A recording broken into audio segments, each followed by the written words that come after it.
Welcome मेरे प्यारे दोस्तों, कैसे हो आप सभी। तो आज हम देखने वाले हैं साइलेंट जोन। दोस्तों, आज हम 2025 में रिलीज हुई एक बहुत ही बढ़िया जॉम्बी मूवी लेकर आ गए हैं, जिसके आप बहुत बड़े फैन हो। तो मूवी की शुरुआत में हमको एक वायरस के बारे में बताया जाता है, जो कि हर मूवी में बताया जाता है कि पूरी दुनिया में अचानक से वायरस फैल चुका है। लोग उसकी चपेट में आ चुके हैं, अजीब तरह की हरकतें करने लगे हैं, मानो कि उनका खुद पर से कंट्रोल ही खो गया हो। इस तरह की बातें। यह वायरस इंसानों को इफेक्टेड करने के बाद कुछ मिनट से लेकर 2 मिनट के अंदर उनको जॉम्बी बना देता है। जिसका इम्यून सिस्टम अच्छा होता है, उस पर यह वायरस थोड़ा लेट असर करता है, लेकिन असर तो करता ही है। इफेक्टेड होने के बाद बचने के चांसेस बिल्कुल नामुमकिन है। दोस्तों, मिलिट्री तो जॉम्बीज को खत्म करने के काम पर लगी हुई है, लेकिन कितनों को खात्मा किया जाएगा। जैसे एक मरता दूसरा बंदा जॉम्बी बनकर खड़ा हो जाता। आखिर इस वायरस का कभी खात्मा होगा भी कि नहीं, और क्या कोई इंसान इस वायरस से बच पाएगा या नहीं।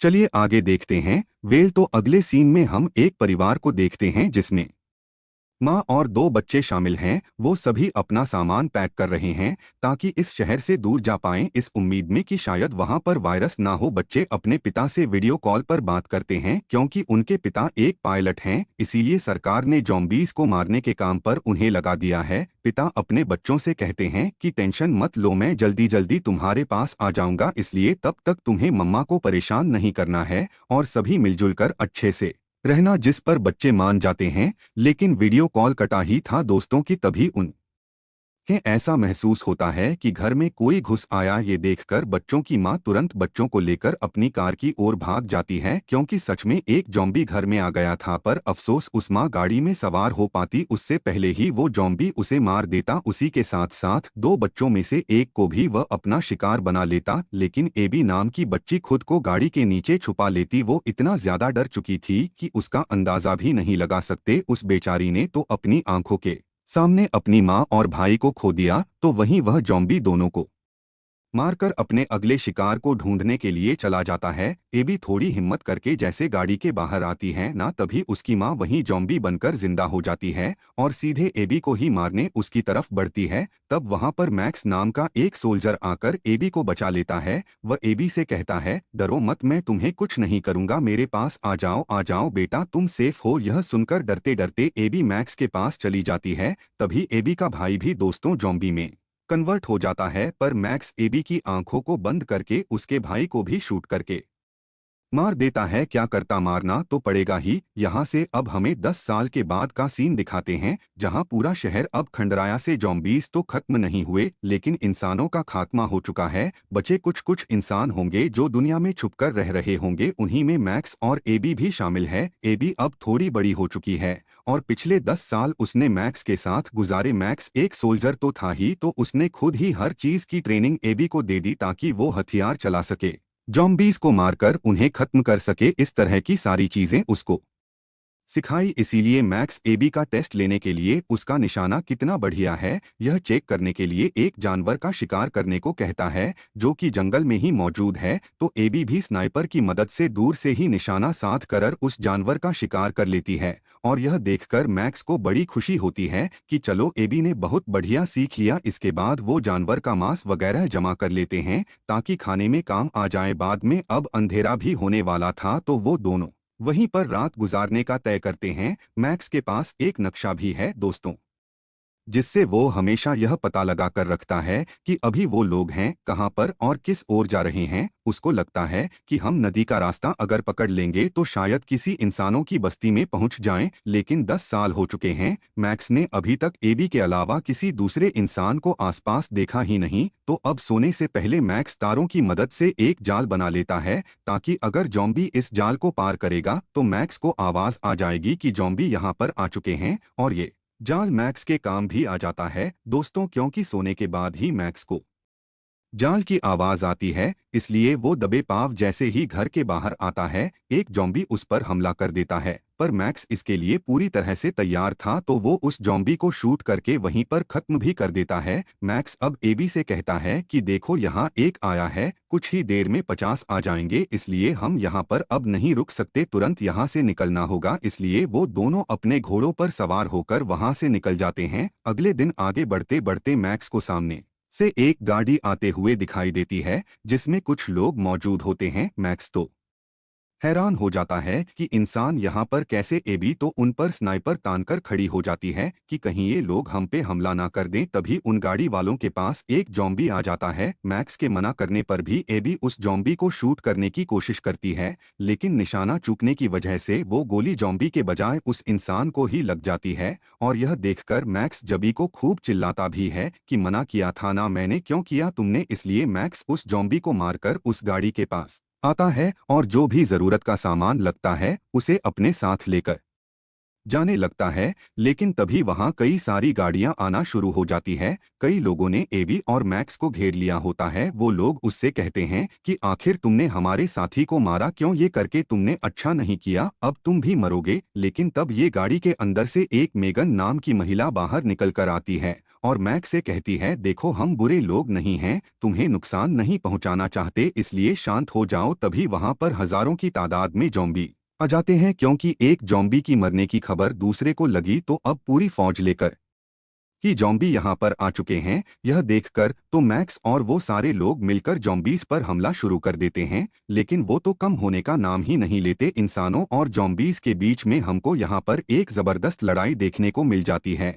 लेकिन इस लड़ाई में मैक्स, एबी, मेगन और उसका पति जेम्स तो गाड़ी में सवार होकर भागने में कामयाब हो जाते हैं, पर बाकी के जितने भी लोग आए थे वो सब के सब मारे जाते हैं। अब रास्ते में मैक्स मेगन से सवाल करता है कि आखिर तुम लोग हो कौन और यहाँ पर क्या कर रहे थे। मेगन बताती हमने रेडियो पर सुना था कि यहाँ से करीब एक हफ्ते की दूरी पर एक कॉलोनी है, वहाँ पर इंसान रहते हैं, हर चीज की फैसिलिटी है वहाँ पर मेरा बेबी किसी भी समय दुनिया में आने वाला है, इसलिए मुझे कॉलोनी जाना है ताकि वहाँ पर अपने बच्चे के साथ रह पाऊँ, उसको एक अच्छी जिंदगी दे पाऊँ जिससे वो बाकी इंसानों के साथ रह पाएगा। लेकिन अब हमारे साथ जितने भी लोग निकले थे वो सब तो मारे जा चुके हैं। ये सुनकर मैक्स कहता है कि कोई कॉलोनी वगैरह नहीं है, मैं 10 साल से यहाँ रह रहा हूँ, मैंने किसी भी इंसान को आसपास नहीं देखा। तभी उनकी गाड़ी खराब हो जाती है, इसलिए सभी अब पैदल ही आगे बढ़ना शुरू कर देते हैं। थोड़ी दूर आने के बाद उन्हें एक सोसाइटी दिखाई देती है, कई सारी ऊंची ऊंची बिल्डिंग होती है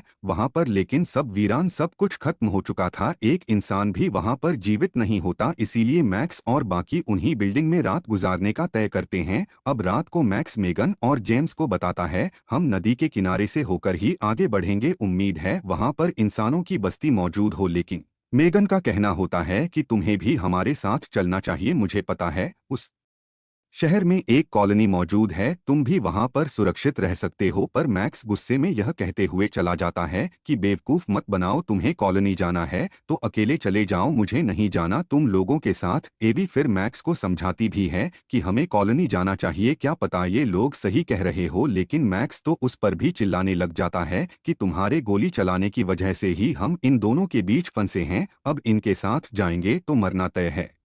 लेकिन तब भी वो एबी की खुशी के लिए, सिर्फ उसकी खुशी के लिए ही कॉलोनी जाने पर हमें भर देता है, क्योंकि इतने समय से साथ रहते रहते वो एबी को अपनी बेटी की तरह मान रहा था। एंड अब अगली सुबह जैसे ही सभी कॉलोनी के लिए निकलने वाले होते हैं तभी उस बिल्डिंग के अंदर एक जॉम्बी आकर एबी पर हमला कर देता है। लेकिन वो बहादुर लड़की है, बहादुर से उस जॉम्बी को बिल्डिंग से नीचे भी गिरा देती है। इसके बाद सभी तुरंत उस बिल्डिंग को छोड़कर वहां से निकल जाते हैं, क्योंकि जितने भी जॉम्बीज हैं ना वो सब बहुत ही ज्यादा शातिर हैं, मानो कि उनको समझ हो कि किसे मारना है और कैसे उस इंसान तक पहुंचना है। बहुत तेज जॉन भी है ये, लेकिन मैक्स के लगाए हुए जाल पर पैर रखने से वहां एक जोरदार धमाका होता है और इस धमाके की वजह से कुछ जॉम्बीज मारे जाते हैं। और तब तक मैक्स और बाकी आराम से सोसाइटी से दूर जा चुके थे। अभी भी दोस्तों उन्हें कॉलोनी तक पहुंचने के लिए 6 दिन का सफर तय करना था, किसको पार करना इतना आसान नहीं होगा। तब थोड़ी दूर आने के बाद एबी कहती है मेरे ख्याल से पास में एक एयरपोर्ट है, वहां पर मेरे पिता काम किया करते थे, हो सकता है कि हमें कोई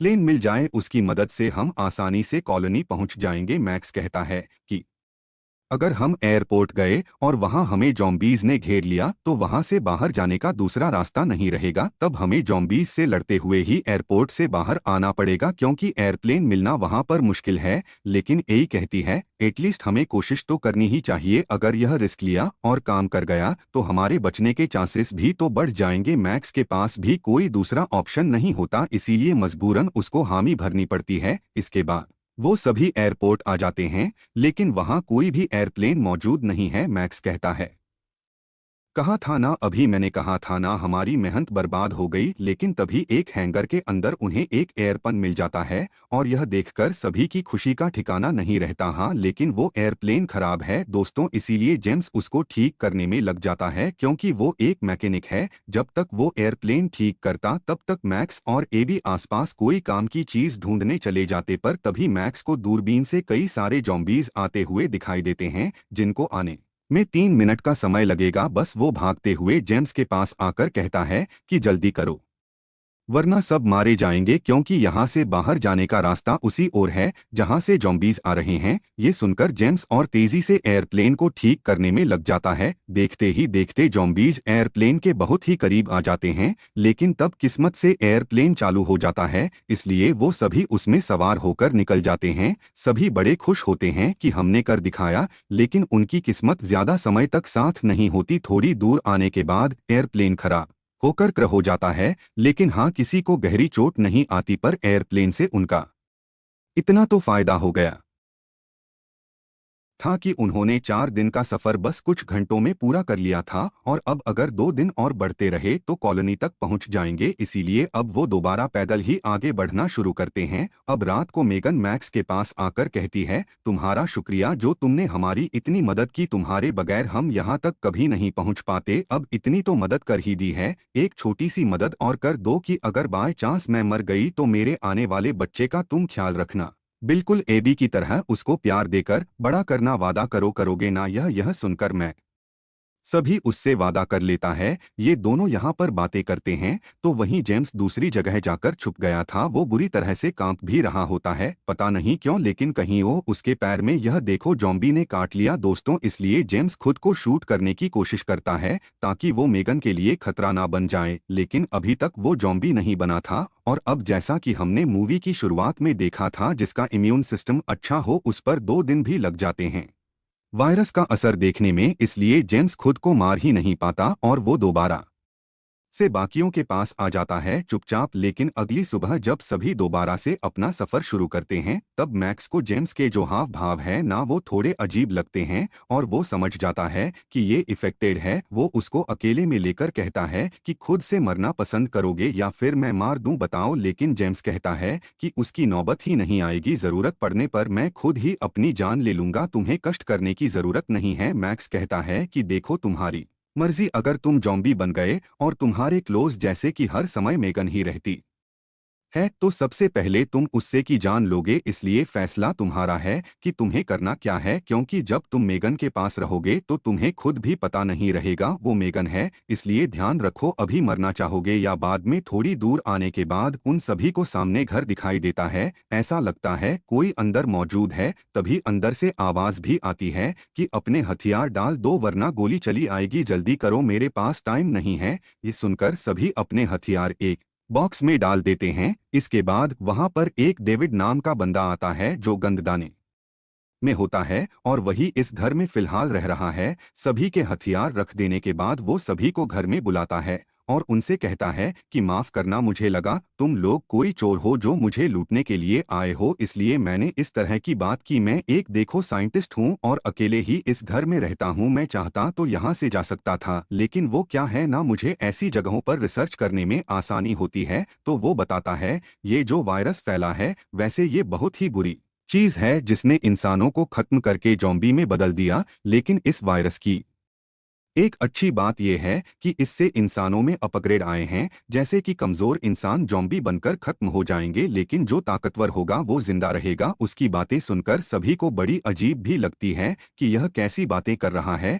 यह तो ऐसी बातें कर रहा है जैसे इसी ने हवा में वायरस फैला दिया हो ताकि सारे इंसानों को शिकार बना दे अपना। अब दोस्तों, वो लोग आगे कुछ सोच पाते हैं इससे पहले ही वो सभी बेहोश हो जाते हैं, क्योंकि जो जूस डेविड ने उनको पीने को दिया था उसमें बेहोशी की दवा मिली हुई थी। सिर्फ जेम्स बेहोश नहीं होता यूं कि उसने जूस पिया ही नहीं था, लेकिन अब उसके ऊपर भी वायरस का असर दिखने लग जाता है। वो जैसे ही डेविड पर हमला करने की कोशिश करता है ना, डेविड के पास किसी तरह का एक डिवाइस आ जाता है, मतलब उस पे था, उसमें से कुछ फ्रीक्वेंसी निकलती हैं और वो जेम्स को वहीं स्टॉप कर देती है। डेविड बताता है, यह डिवाइस मैंने सालों की मेहनत के बाद बनाया, इसकी मदद से मैं दुनिया में कहीं भी जा सकता हूँ और जॉम्बी मेरे करीब तक नहीं आ पाएंगे। इसके बाद डेविड सभी को बंदी बना लेता है और जब सभी को होश आता है तो डेविड उनसे कहता है कि मेरी पत्नी से नहीं मिलोगे क्या, वो तुमसे मिलना चाहती है। इसके बाद वो वहां पर अपनी पत्नी को लेकर आता है जो कि एक जॉम्बी है।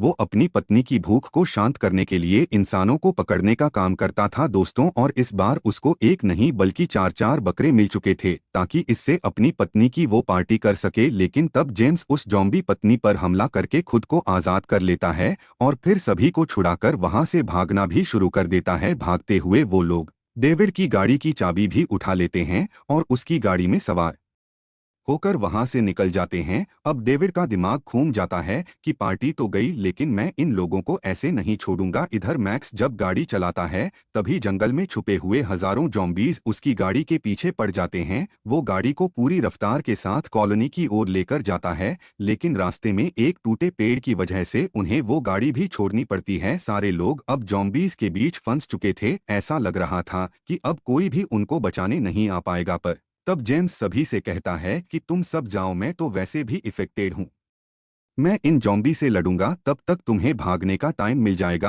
अब मेगन तो उसको छोड़ना नहीं चाहती थी, पर जेम्स उसको समझाता है कि तुम्हें जिंदा रहना होगा मेगन, हमारे बच्चे के लिए, इसलिए मुझे जाने दो। मेरे बच्चे से कहना कि पापा उससे बहुत ही प्यार करते थे। इतना कहने के बाद जेम्स जॉम्बीज के बीच कूद पड़ता है और बड़ी बहादुरी से उनका मुकाबला भी करता है। तब तक सभी वहां से कॉलोनी की ओर चले जाते हैं। थोड़ी देर तक लड़ने के बाद आखिर में एक जॉम्बी आकर जेम्स की गर्दन पकड़कर उसको घुमा देता है, जिससे काफी दुखद तरीके से जेम्स की मौत हो जाती है। बहुत बुरा हुआ यार जेम्स के साथ, लेकिन हाँ, उसकी मेहनत रंग ला गई थी। मैक्स और बाकी कॉलोनी के पास पहुंच जाते हैं जो कि नदी के बीच में कई सारी बड़ी बड़ी नावों को मिलाकर बनाई गई थी। कॉलोनी में मौजूद लोग मैक्स और बाकियों को आते हुए देख लेते हैं, इसीलिए वो लोग उनके पीछे जो जॉम्बीज थे उन पर गोलियां भी चलाते हैं। जिसके बाद आखिरकार मैक्स, मेगन और एबी कॉलोनी में आने में सफल हो जाते हैं, लेकिन जॉम्बीज वहां से दूर जाकर छुप जाते हैं ताकि अच्छा मौका मिलने पर ही वह सभी को मार डाले। फिर कॉलोनी में आते ही मेगन के डिलीवरी का टाइम हो जाता है, इसलिए कॉलोनी की एक महिला उसकी मदद भी करती है ताकि वो बच्चे को जन्म दे पाए। अगली सुबह डेविड मैक्स का पीछा करते करते दोस्तों कॉलोनी के पास भी पहुंच जाता है, जहां उसको कई सारे जॉम्बीज मरे हुए दिखाई देते हैं। ये देखकर वो कहता है कि इन लोगों को क्या लगता